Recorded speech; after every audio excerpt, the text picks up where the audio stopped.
Welcome, and thank you for joining our webinar. This is going to be discussing how Public Service of New Mexico, PNM, is using advancements in technology to de-risk against wildfire while conserving budget and using their resources wisely.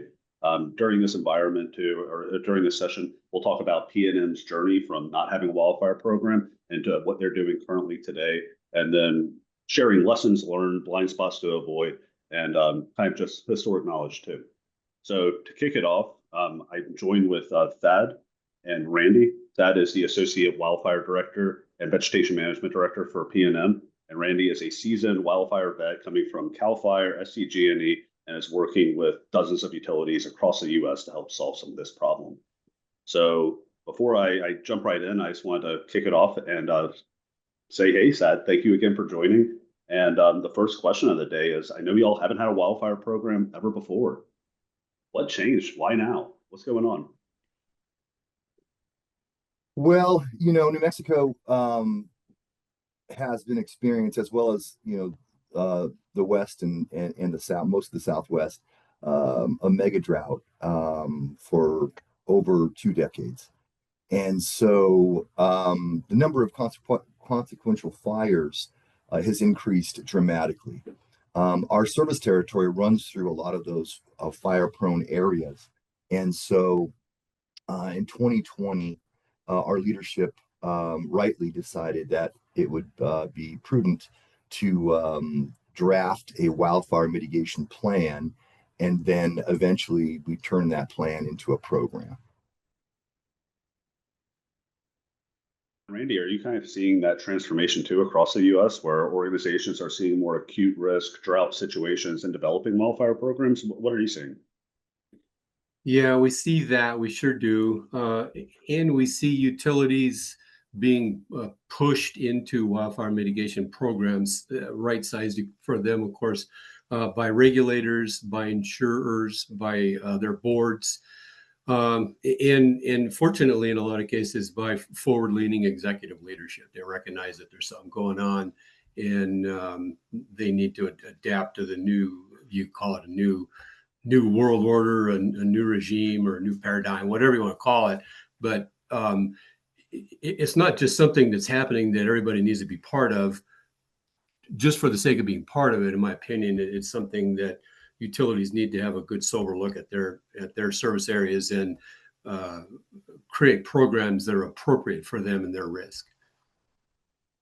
Makes a lot of sense. And I know when starting up a program, it isn't just snap your fingers and a program exists. There's a lot of thoughtfulness that goes behind it. So Thad, when creating the first program for PNM, it's relatively new. What were some of the challenges you were facing? What were some of the things that you were thinking about?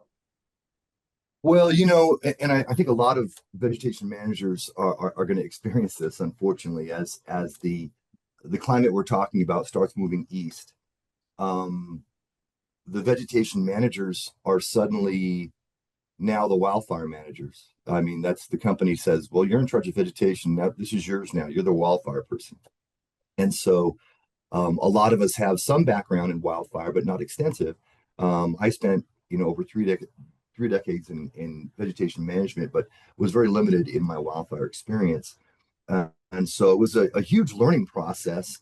And I like to talk about, we ended up retaining Randy Lyle, who's on this call, who's comes from, as you mentioned, CAL FIRE and San Diego Gas and Electric, they're essentially the gold standard. And we based a lot of our program on some of the pillars that they put together. However, it's a steep learning curve, and unfortunately, most vegetation managers are going to be the ones that are in charge, and that's one of the reasons that we talked about being able to lean on the tools that we have and the technology that's there to help us to get to a robust program. That makes a lot of sense. And you were mentioning kind of like looking to what SDG&E is doing, but I know y'all aren't just mirroring every single thing that the big three IOUs in California are doing, and y'all have different, constraints, budget, risk, everything. Yeah. So can you tell me a little bit about why you're taking a different approach and some of the things that you're doing that might be a little bit different to what they're currently doing. Well, yeah, I mean, PNM is the largest IOU in New Mexico, but our customer base is only about 530,000 customers. In addition to that, we're a somewhat poor state. So it would be a real hard sell for our regulatory commission to approve the hundreds of millions of dollars that it would take to equal what's going on in California. So that's just out of the question. We can't do that. Therefore, we have to work on right sizing the program for us. My department consists of 2 people, including myself. So it's imperative that we use technology, right? And it helps us close that gap that gives us really good information, good data. And I would really say, like I said, we're a small program, relatively, right? However, I think we've got a really robust program, and I'm really proud of the steps that we've come. We've really can really lean on a lot of those pillars that I talked about, and it certainly is being able to use different platforms. Yours is one of them. Certainly, other tools to bring you on a level equal, if not equal, then very close to what they've got going on those really good programs on the West Coast. Yeah, and you were mentioning kind of a small staff too, and you not having a tremendous amount of wildfire experience, so augmenting it. Randy, for you, is that what you're kind of seeing like universally? I know that a lot of utilities on the East Coast that have never kind of even thought about wildfire risk are now creating those programs. How do you think about right sizing, or do you have any advice to give to those programs that are now just starting their journey now? Sure, sure, you bet. Yeah. I mean, I think to have a decent understanding of risk at the individual utility, what kind of consequences could they have on the worst day if the conditions all aligned and you had an ignition in the worst place on the worst day, what kind of consequences or damage could you expect from that? That's one place to start. So utilities need to consider their topography, their potential for damage, their budget, their staff, their realistic expectations when they begin to implement a program. They really do need to consider what can we realistically implement this year, next year, what's a 5-year, 10-year, and so both a tactical and a strategic look. But we need to be careful when we're writing wildfire mitigation plans. So we'll make a distinction between the document wildfire mitigation plan and a program. Just what a utility is doing overall. Need to be careful not to include things in a WMP that are aspirational, unless there's, in my mind, unless there's a budget and a timeline. Let's say those would be 2 kind of litmus tests for something. If you got a budget timeline for it, go ahead and put it in. But I mean, seriously, here we are. If you're not too picky with your math, we could call it 2026 if we round up, if you know what I'm saying. And there's a lot of tools that we didn't have back in 2007, 2008, when all of this started. It all came out of the 07 wildfires in California.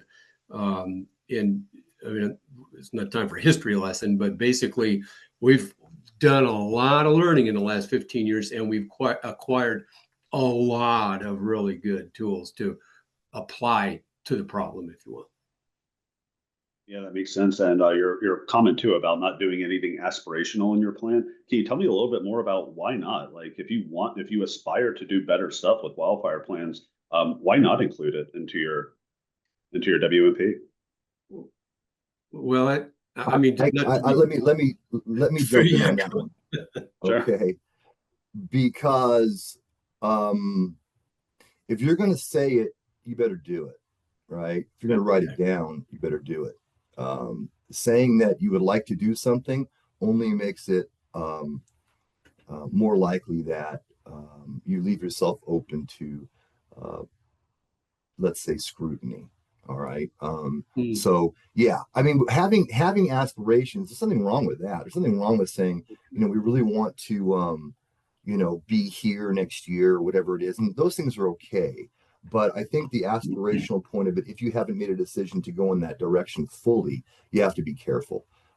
Things such as PSPSs and system setting changes and all those kind of different things. I think that they're all part of the evolution of a maturing plan. But I think they have to take place on their own. You can't say in 2030 we hope to have a PSPS policy. Well, it's 2026, right? Almost, like Randy said. So you got to be careful. That's all. Makes a lot of sense.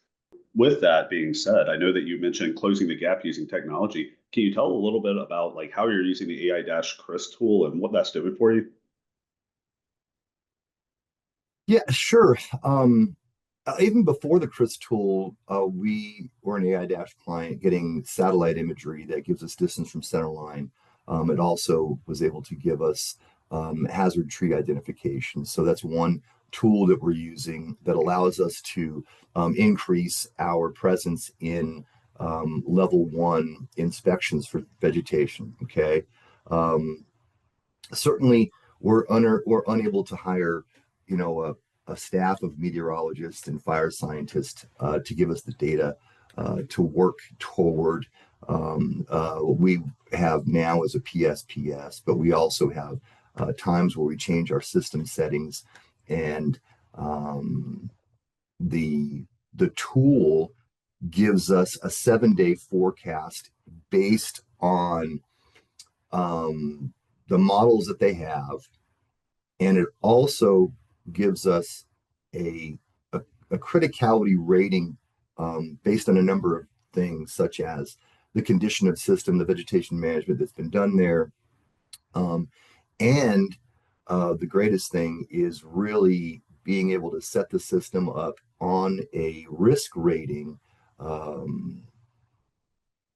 based on historical climatology, geographically on your electric system.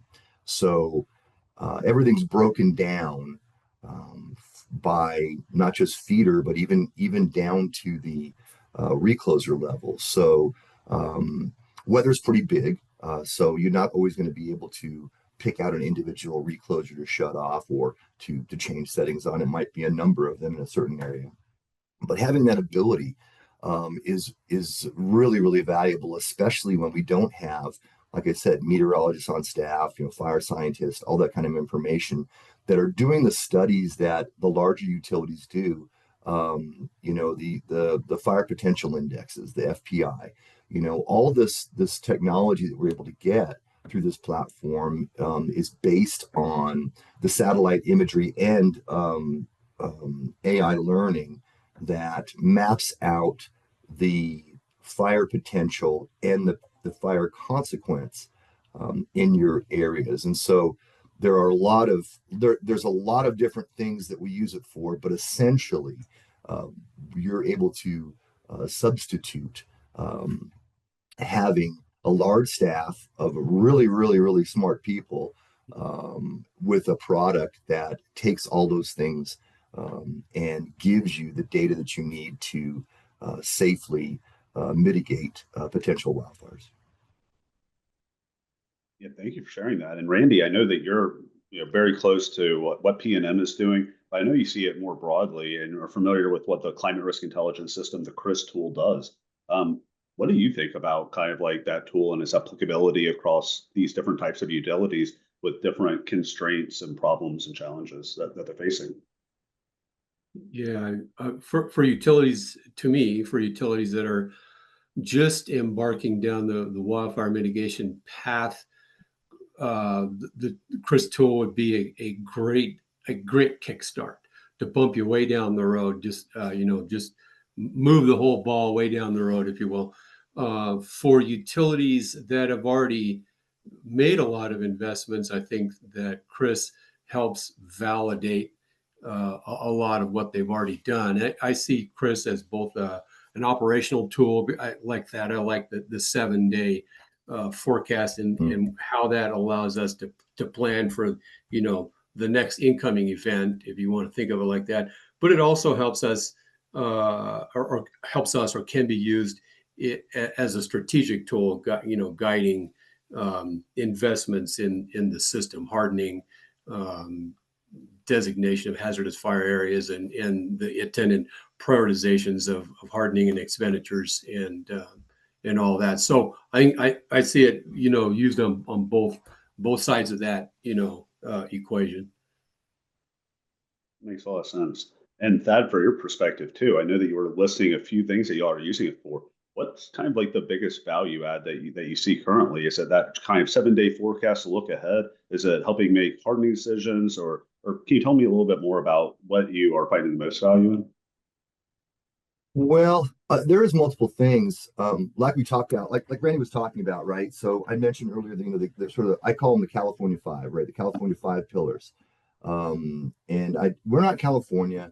Most of the utilities that are interested in starting up programs aren't California, and I understand that, right? We do not want to cut and paste what California has and put it on our utility. We can't do that. However, I think that they've spent an incredible amount of resources and money on finding out the things that work.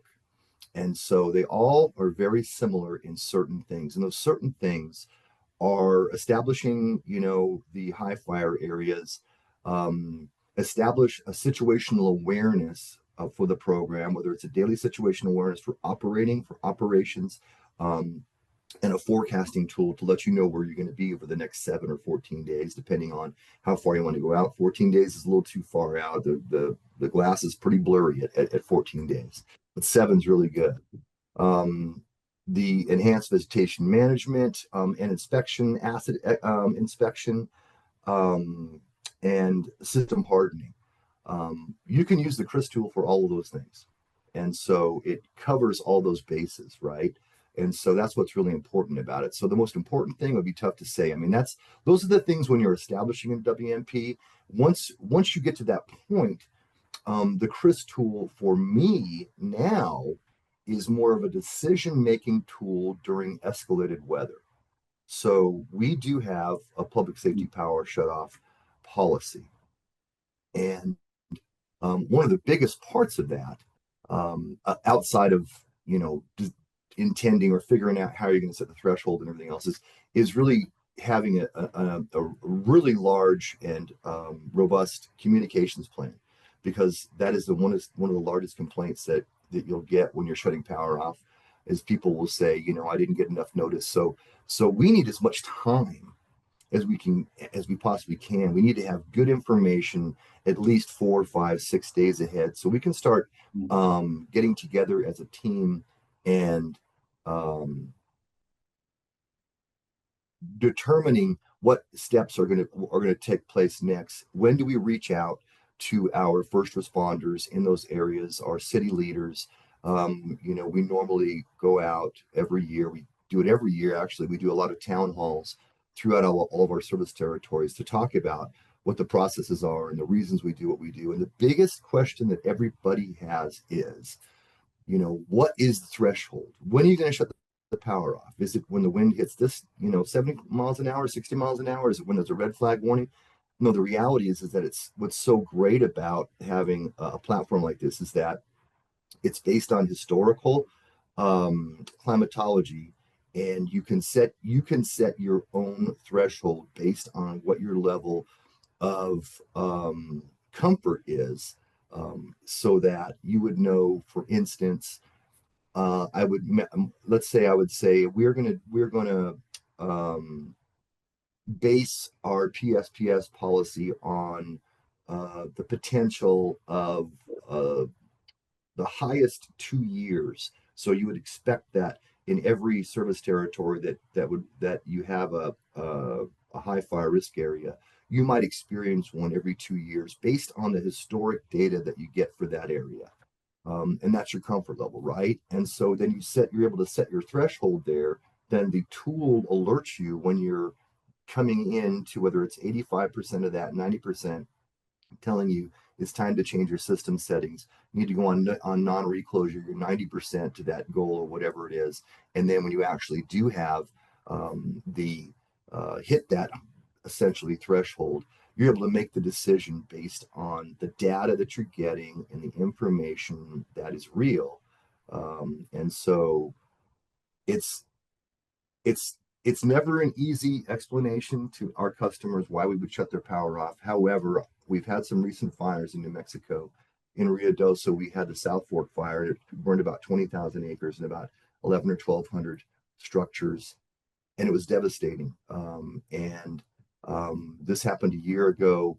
Now the town of Ruidoso, it's been on national news. It's going through flooding, the flooding that's taking place, and it not just displaces people. I mean, it can really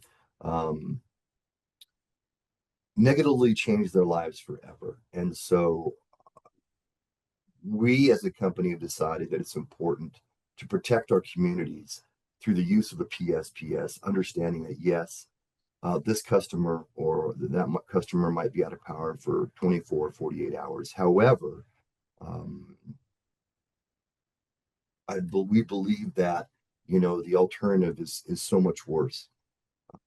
But once again, by being able to go down into feeders and sub feeders with reclosing and have different ratings on each one of those, it does allow us to minimize the potential customers that would be taken out of power. So the thing that I like the best, it's hard to say, but I think the thing that helps me the most right now, because we've already built a program, is really being able to set those thresholds and then have an understanding of what our operations are going to be like during fire weather. And especially for us in New Mexico, it's the springtime.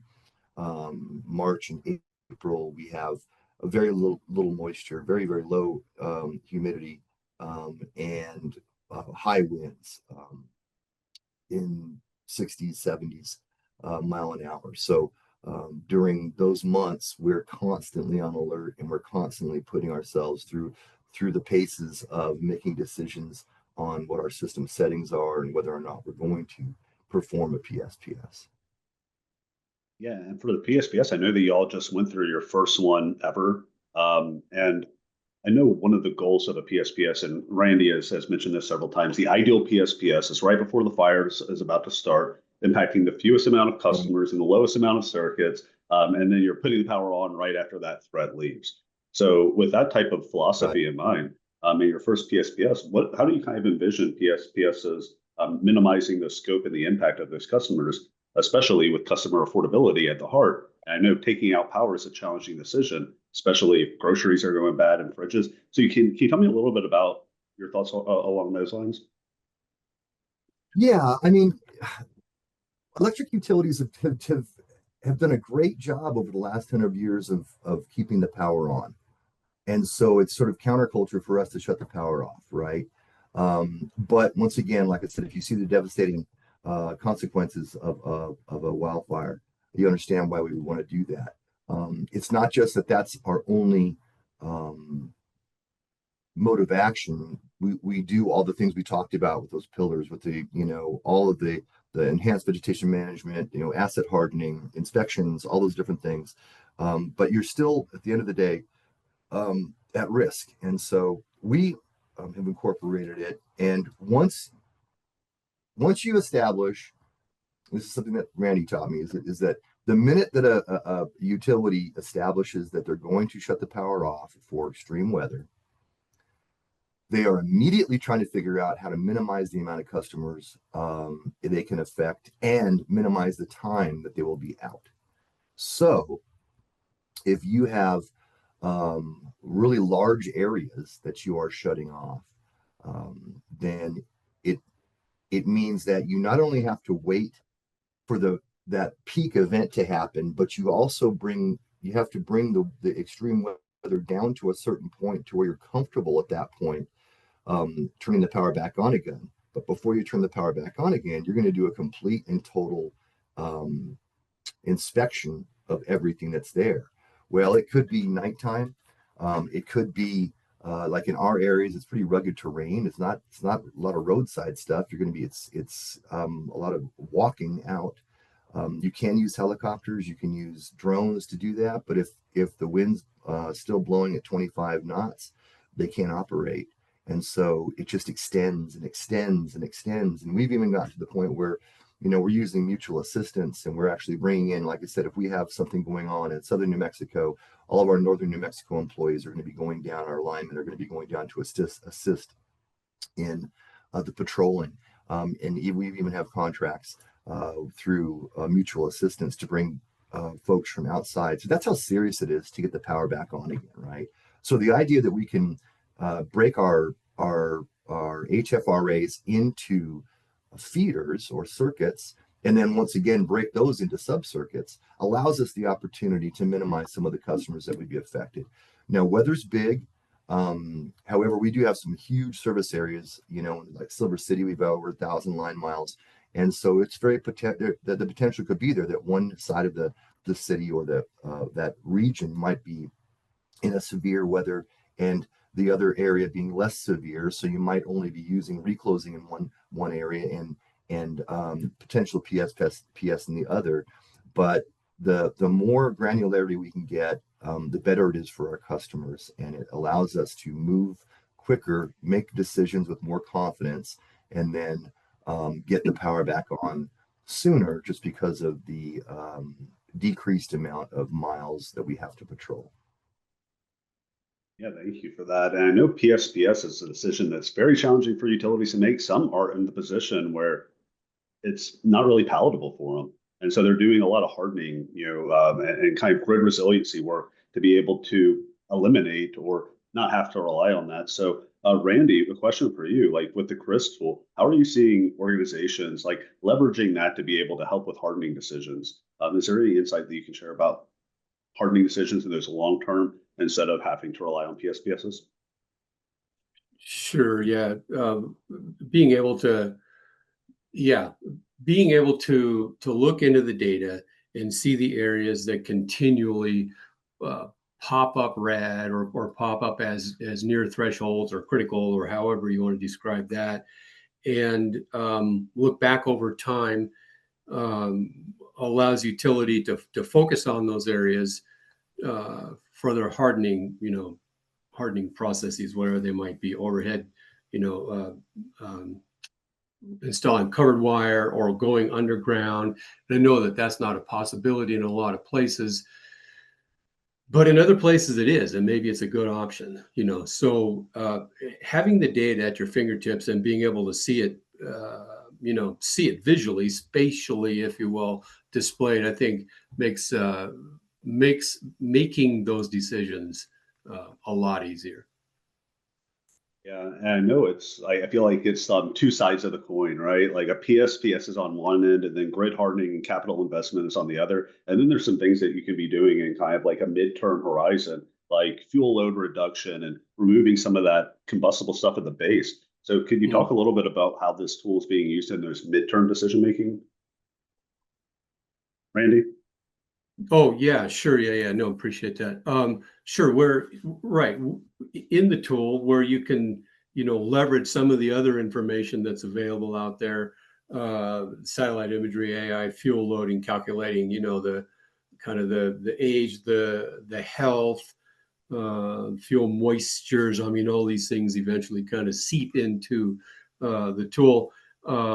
They can help pinpoint those areas as well. And I think it's useful to help when I think utilities more and more are seeing the benefit and the wisdom of partnering with outsiders. Let's call them outsiders, and we could talk about local, state, federal agencies, fire departments, land management agencies, wildland agencies, so forth, and being able to display the kind of information. So I'm a utility. These are my management objectives. In the stakeholders, here's our management objectives. Let's see what we can get some alignment on those. And I think the CRIS tool can help us do that, because there's no question that fuel reduction, and I'm not talking about, typical utility trimming and clearing and pruning, and I'm talking about actual landscape level fuel reductions. These kinds of activities should be, collaborative ventures. And I think that the tools that we're talking about can help pinpoint and locate those areas, and again, bring some validity to the decisions that are being made, and some justification for the effort and resources and expenditures that are going to go into that. And the benefits, of course, I mean, I don't know why it is that more folks don't see the wisdom and benefit of using cleared, let's just go with transmission. We go distribution as just as well, but cleared transmission corridors, let's use those as control lines or potential control lines for fires, and take advantage of some of these features that are already on the landscape. All we need to do is establish and then maintain them, or maybe they're already established. Maybe we just need to maintain them. Big benefit that's just sitting right there ready for us, say ripe to pick, if you will. Yeah, thank you for that.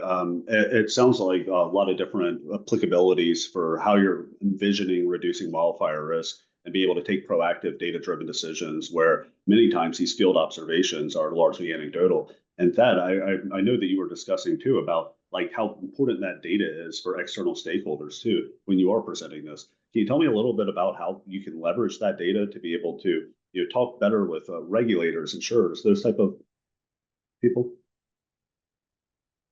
Yeah, absolutely. Matter of fact, the expectation is when it comes to regulators and underwriters and even our investors now, their expectation, they have an expectation of what they're looking for, and a lot of the things that we've talked about already are covered in that. Where they want to make sure that we're using the latest technology to determine the areas that have the most need, and that we're able to then use that information to set our work plan.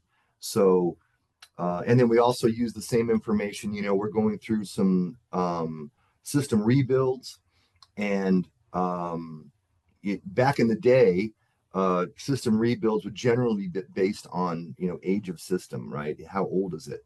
Well, that is part of the formula, but now is it in HFRA? Is it not in an HFRA? Because if it is in an HFRA, that moves that up. It moves it up the list to get done. So establishing the HFRAs, like I said, by using essentially, there's multiple ways of doing it, but satellite imagery is certainly one way. Understanding that the federal government, they use a lot of the same information, right? It may not be the same tools, may not be the same technology, but they're using satellite imagery to determine their areas of greatest need also. And so when we can align what we find as the areas of greatest need that are going through, that we have facilities going through, and they have the areas surrounding it, if we were able to do some selective forestry through that area and make it less likely to get into a crown burn, then we've accomplished a lot, because a lot of these assets have been out there for 100 years. It's been a forest the whole time. But 100 years ago, the consequences weren't the same. And, we can point a lot of fingers at whose fault that is. But the reality is that the forests are in much worse shape than they were 100 years ago. They're choked out. I've got a friend that says he says trees are ruining the forest. And there's some truth to that. So ultimately, before, when a fire started, it just didn't cause that big of a problem. But now, when it does, because of included with this, with climate change and 20 years of a mega drought, the consequences just become a lot bigger. And even though utility fires are not anywhere close to the number one cause of fires, they are the ones that are held most responsible. So if Uncle Joe goes up and leaves a fire burning, or doesn't put his campfire out, he starts a 100,000 acre fire. Uncle Joe's not going to end up paying hundreds of millions or potentially billions of dollars for damages, where the expectation is that the utility will be. And so, even though our potential to start a fire may be less, the consequences are way higher. So, it is, like Randy said, imperative for us to work with the Forest Services of the state, the different agencies, whether it's private, federal, which we do here. We have a lot of federal land, we have tribal land, we have state land here, and we work with all of our partners, because the expectation is that everybody needs to do their part to minimize the effect of any potential ignition. And so, yeah, I think that the information that we gather is like you said, you know what you know, but unless you have the data to really prove it, it's just an opinion. And so that's what's so good about it, having that information. Yeah. Yeah, thank you for all of that. And I know we're coming up on time too, so I want to leave a couple questions for the Q&A, and I know there's a couple questions already in the chat. But one final thing, I know that you've seen some of the latest stuff that's coming out with the AiDASH CRIS model for the 3.0 version that's going to be released here in a little bit. Mm-hmm. Anything that's exciting you most, or anything that you're like, wow, that's really going to be a big step forward or really impactful to your wildfire program? Well, I think that once again, yeah, the 3.0 is added something that was one of the only things that I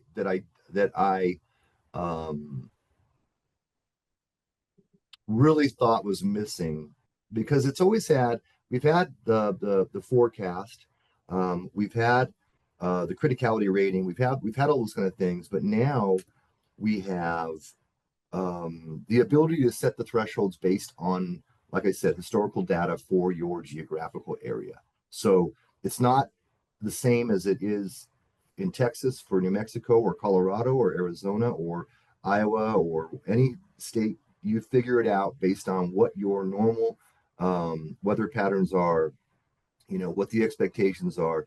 I mean, like I said, in New Mexico, we're in a high desert. We're a mile high in Albuquerque. And so, and we're very arid. We get less than 10 inches of precipitation a year. And during the spring and the fall, you can regularly expect the wind gusts to be close to 70 miles an hour. That's not unusual. Okay. That wouldn't fly in other parts of the country, right? I mean, in California, there's a lot of places that they're shutting the power off when the wind's blowing 35 miles an hour, because it's just what is historical for them. And so that's just a huge thing for me. It's a big thing. I think the rest of it is really good. I think that the design, the layout is really cool. There's multiple, there is essentially the forecast based on a forecast for each feeder based on the data that we talked about, historical climatology. Then they've added another category which takes into effect things such as the last time the vegetation was cleared, any system improvements, all that information, to where it kind of gives up more of a hardening rating, I would say.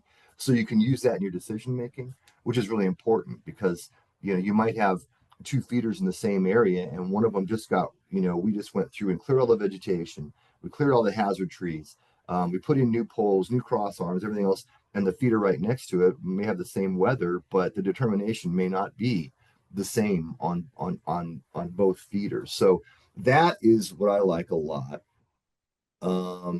And once again, like we talked about, it can help you in decision making and help to build a program. And for us, it's really about a decision making tool that allows us to consider what the upcoming week is going to be and how we're going to prepare ourselves for that. Because once you, if anybody else on the call does consider a public safety power shut off, everybody's involved. The whole company is involved. Once you get to the point where you decide you're going to do that, that's what your job is for that, whatever it is, whether it's 4 days or 5 days or 7 days, or sometimes you have rapid onset PSPS where you have 48 hours. So that's what you're doing. We open up a virtual EOC. We're speaking multiple times a day based on the forecasts that are coming out, and we're mobilizing crews. We're determining what reclosers we're going to open, because we don't have all of our reclosers are not smart reclosers. They're some of them are SCADA, some of them are dumb, and so they have to be physically turn on, turn off. And so you can imagine if you've got a number of those, you have to be able to mobilize and get that done at the right time. So yeah, I mean, that's, to me, and we're doing this, and once again, we're doing this without a meteorologist on staff, okay, or a fire scientist. Not to say that you shouldn't have one, not to say that I don't want one. However, having the technology allows us to move forward and make decisions that are sound. Yeah, thank you for that. And for the last couple minutes, there's a couple questions that were thrown into the chat and the Q&A section. So we'll start with the one that was first up, and Andres, I hope I'm pronouncing the name correctly. He asked, to what extent was your company's asset management program impacted by your WMP?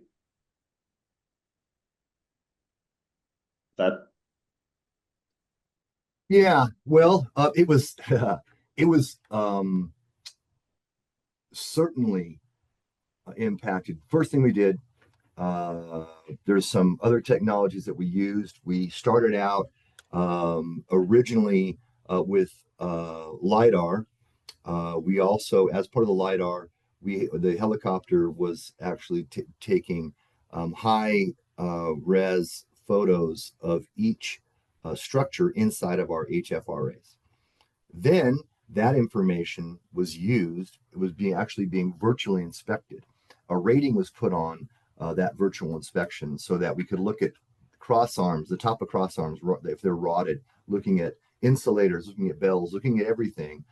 And then we were able to put together of the priority 1, priority 2, priority 3, priority 4, what needed to be fixed. And so we were fast and furious about going through, getting that information and replacing poles, replacing insulators, replacing wire, replacing broken cross arms, rotted cross arms, those kind of things.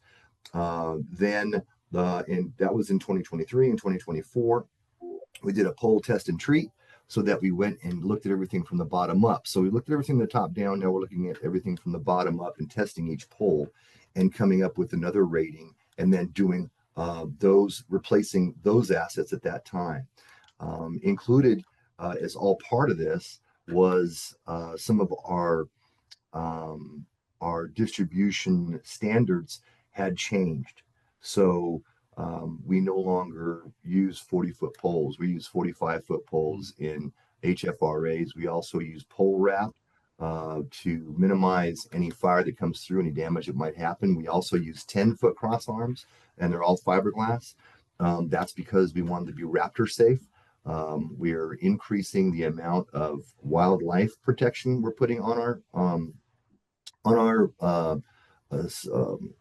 assets inside HFRAs, and we're piloting non-expulsion fusing and reclosing, and some covered wire in certain instances. So yeah, a lot of effort has gone into those areas, and we've changed the way that we operate in those areas. Yeah, let me tag on to that. Sometimes I don't want to be too cute with the words here, but sometimes I think we can think of the term impacted as being negative. But if you inserted, if you change that out for informed, then you get a lot to what that was just talking about. The mitigation plan and the whole wildfire program at PNM. And I don't want to be spokesman for PNM that, so use the hook and yank me back, if you will. But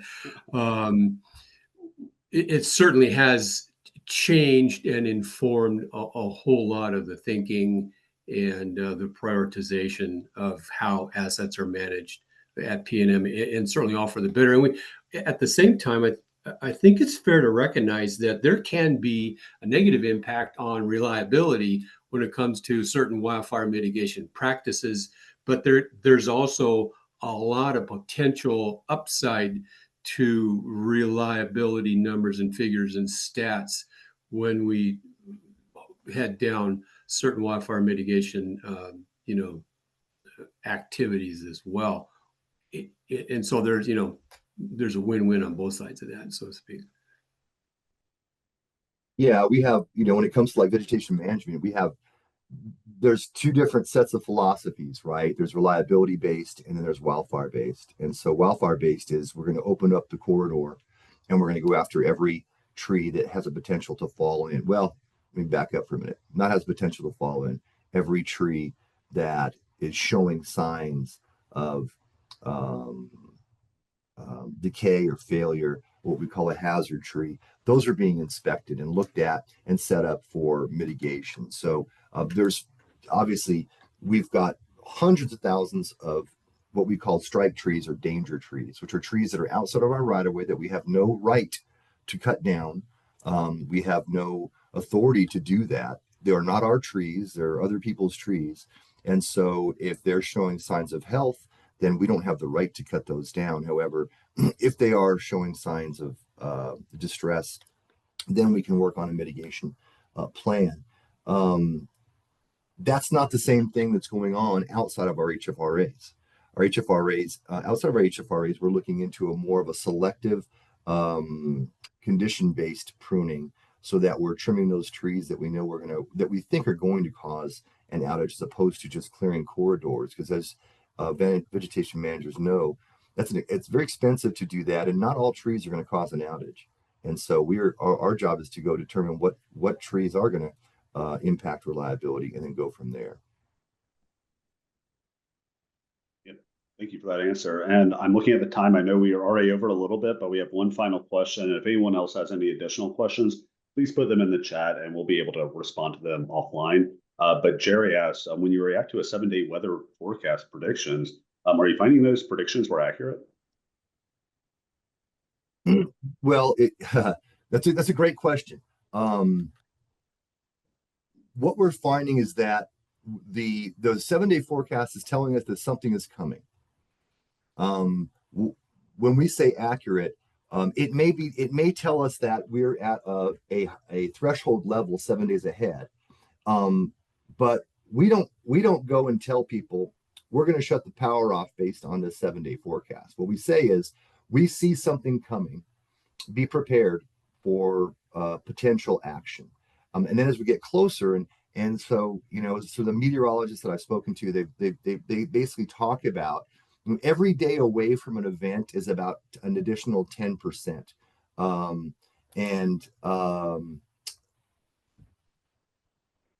Therefore, 7 days away is, could be 70% wrong, right? We do know that there's going to be, it's always accurate that there's going to be, in our case, right, wind has a lot to do with it. It's not everything, but it has a lot to do with it. We know we're going to get really high wind gusts that day. So I know it's going to be a bad day for me as a vegetation management also, because, high winds is not just about fire, it's also about reliability. But what it does is it gives us the opportunity to prepare. That's the main thing, because communication is when it comes to system adjustments and PSPSs, you have to be ready to communicate with your customers, communicate with your partners, first responders, saying, hey, look, we see this, and understand they have a lot of similar tools that they're looking at, that they see that there's going to be elevated winds and everything else. So they're preparing for it too. But it's important for them to know, hey, the fire station may not have power. You may not have water ability to pump water because the power may be out. So there needs to be preparations that are taking place, and you want to make sure you're making those decisions 4 or 5 days ahead of time. You don't want to call them and saying, by the way, tomorrow you may be out of power. And so that's one of the things that we've learned is, the more is basically over communicate, and the 7-day forecast allows us to do that. Yeah, thank you for that. And for anyone else who has any additional questions, please put them in the chat. Otherwise, you can email me personally and Bradley@aidash.com. But otherwise, Thad and Randy, thank you again for your time. And yeah, have a great day, everyone. Thanks. Thanks. We'll see you. Thanks.